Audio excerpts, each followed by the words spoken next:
السلام علیکم دوستو، کیا آپ جانتے ہیں کہ قیامت کا دن کتنا خطرناک دن ہوگا، کتنا خوفناک ہوگا؟ وہ دن کہ جب انسان کو نہ کسی کی سفارش ملے گی اور نہ کسی بہانے کی گنجائش۔ وہ دن جب ہر انسان کو اکیلا کھڑا کیا جائے گا اور اس سے سوال کیا جائے گا۔ جی ہاں، ہم بات کر رہے ہیں اس سوال کی جو بظاہر سادہ ہے لیکن حقیقت میں سب سے زیادہ خطرناک ہے، اور وہ یہ ہے کہ جو علم اللہ تعالیٰ نے تمہیں دیا تھا اس پر تم نے کتنا عمل کیا۔ یہاں ذرا رک جائیے اور ایک بات صاف سمجھ لیجئے، اور وہ یہ ہے کہ کسی چیز کے بارے میں یہ کہنا کہ مجھے معلوم نہیں تھا، یہ جواب قیامت کے دن قابل قبول نہیں ہوگا۔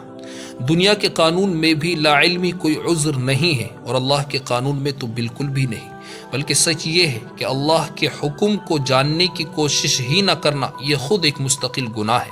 اس لیے نبی کریم صلی اللہ علیہ وسلم نے صاف فرما دیا کہ ہر مسلمان پر دین علم حاصل کرنا اپنا فریضہ ہے۔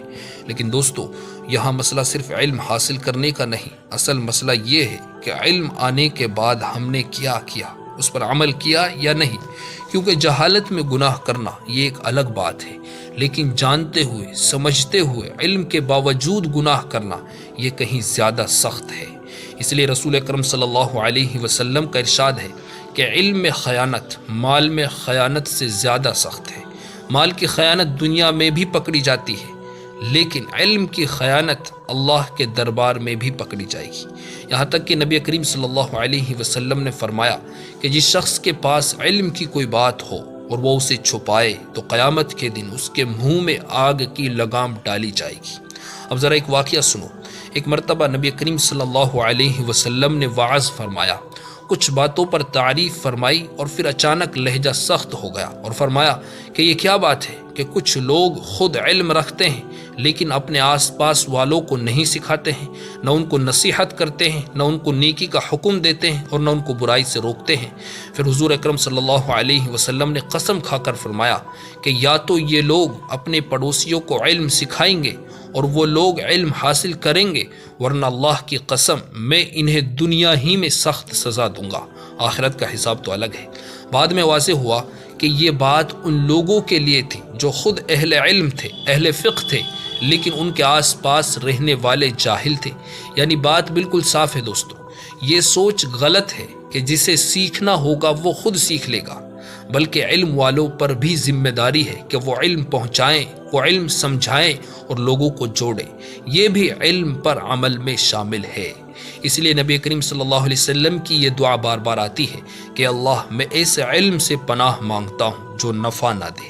اور اب سنو وہ حدیث جو دل ہلا دیتی ہے۔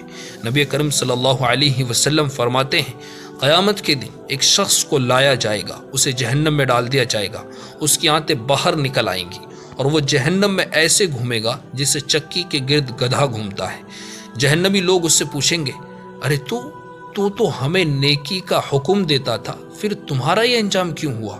تو وہ جواب دے گا، دوستو میں تمہیں تو کہتا تھا لیکن خود اس پر عمل نہیں کرتا تھا۔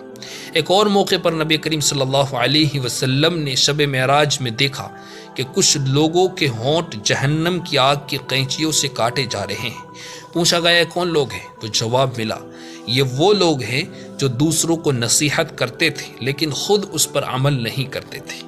ایک روایت میں یہ بھی آتا ہے کہ کچھ جنتی جہنمیوں سے کہیں گے کہ ہم تو تمہاری وجہ سے جنت میں پہنچے تھے، کیونکہ ہم نے تم سے علم سیکھا تھا، اور تم جہنم میں ہو، یہ کیا ہے؟ تو وہ جواب دیں گے کہ ہم دوسروں کو تو بتاتے تھے مگر خود عمل نہیں کرتے تھے۔ دوستو اب ذرا اپنی آج کی زندگی کو دیکھو۔ آج علم کی کمی نہیں ہے، قرآن موبائل میں ہے، حدیث ایک کلک پر ہے اور ہر ایک بات موجود ہے، لیکن ہم سیکھنے کی کوشش نہیں کرتے، اور سکھانے والے بھی موجود ہیں اور لوگ سکھانے کی برابر کوشش بھی کر رہے ہیں، لوگوں کو جوڑ بھی رہے ہیں، لیکن مسئلہ یہ نہیں کہ ہمیں بتایا نہیں گیا، اصل مسئلہ یہ ہے کہ ہم سن کر بھی بدلنا نہیں چاہتے۔ ہم جانتے ہیں کہ جھوٹ حرام ہے پھر بھی بولتے ہیں، ہم جانتے ہیں کہ حرام کمائی غلط ہے پھر بھی نہیں چھوڑتے ہیں، ہم جانتے ہیں کہ نماز فرض ہے پھر بھی ٹال دیتے ہیں۔ یعنی ہماری زندگی میں سب کچھ ہے سوائے ایک چیز کے، اور وہ یہ ہے کہ علم پر عمل نہیں ہے۔ اور یہی وہ مقام ہے جہاں قیامت کا یہ سوال ہمیں روک لے گا۔ وہ دن کوئی دلیل کام نہیں آئے گی، کوئی وضاحت نہیں چلے گی، بس سیدھا سوال ہوگا کہ بتاؤ تم تو جانتے تھے پھر بھی کیوں نہیں بدلے۔ دوستو یہی وجہ ہے کہ نبی کریم صلی اللہ علیہ وسلم ایسے علم سے ہمیشہ پناہ مانگتے تھے کہ جو علم نفع نہ دے، کیونکہ جو علم نہ بدلے وہ علم ہے ہی نہیں بلکہ وہ معلومات ہے، وہ ہمارے خلاف حجت بن جاتا ہے۔ دوستو یہ وہ سوال تھا جس کے ساتھ انسان کے سامنے ساری حقیقت کھل جاتی ہے۔ اب سوچنا ہم سب کا کام ہے، ہم نے جو سنا، جو جانا، جو سمجھا، کیا ہم نے اس پر کچھ بدلا؟ اگر بدل لیا تو کامیابی ہے، اور اگر نہیں تو خطرہ ہے۔